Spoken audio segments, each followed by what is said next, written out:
Pakinggan natin ang napakagandang speech ng estudyanteng ito tungkol sa ugali ng mga kabataan noon at ngayon na siguradong makaka-relate ang iba. 13 taong gulang pababa, halos lahat marunong na.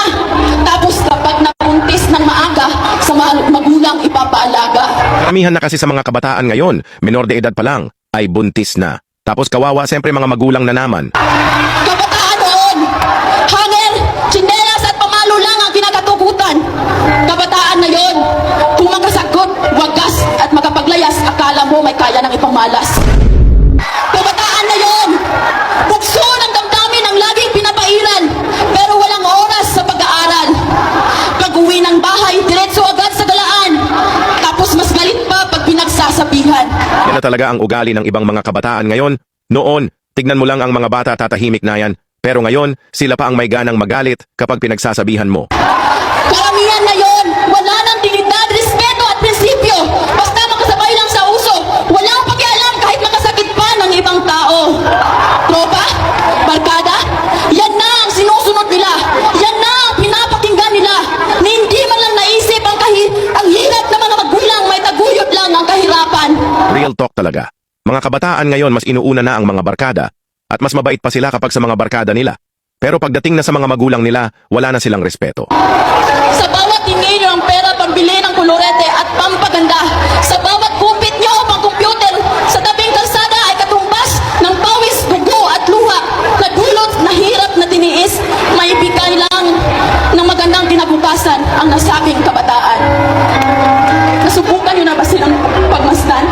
Nasubukan nyo na bang tingnan ang kanilang palad? Tingnan kung gaano kakapal ang kanilang kalyo? Kakatrabaho, maibigay lang ang mga luho mo. Na halos igapang kanila sa kahirapan, tapos ikaw, magpapagapang lang. Yung ibang mga kabataan ngayon ay hindi na nila alam kung ano ang hirap na pinagdadaanan ng kanilang mga magulang, maigapang lang ang kanilang anak sa kahirapan. Tapos ang mga anak naman ay magpapagapang lang. Iho, iha, naturingan tayong pag-asa ng bayan, pero ba't nagiging kabaliktaran?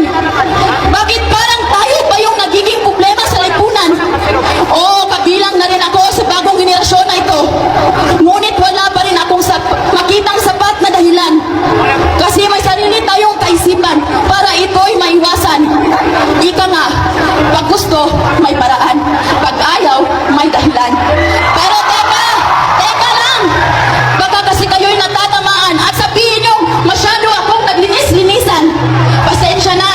Nais ko lang naman maimulan sa inyong mga mata. Di naman kasi hamak na masayang mamuhay sa makaluma, ngunit simpleng sistema. Masarap talaga mamuhay noon na simple lang ang buhay. Kaysa ngayon high-tech na ang lahat. Halos lahat na ng mga kabataan ngayon may cellphone na, hindi na nila nagagawa ang mga nagagawa ng mga kabataan noon.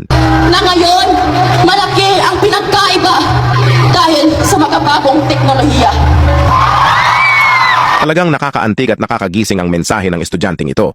Ipinakita niya kung paano nagbago ang ugali ng kabataan noon at ngayon, kung paanong ang dating puno ng respeto, disiplina at dedikasyon ay unti-unting napapalitan ng pagiging kampante, masyadong nakatutok sa teknolohiya at minsan ay nakakalimot sa tunay na halaga ng buhay.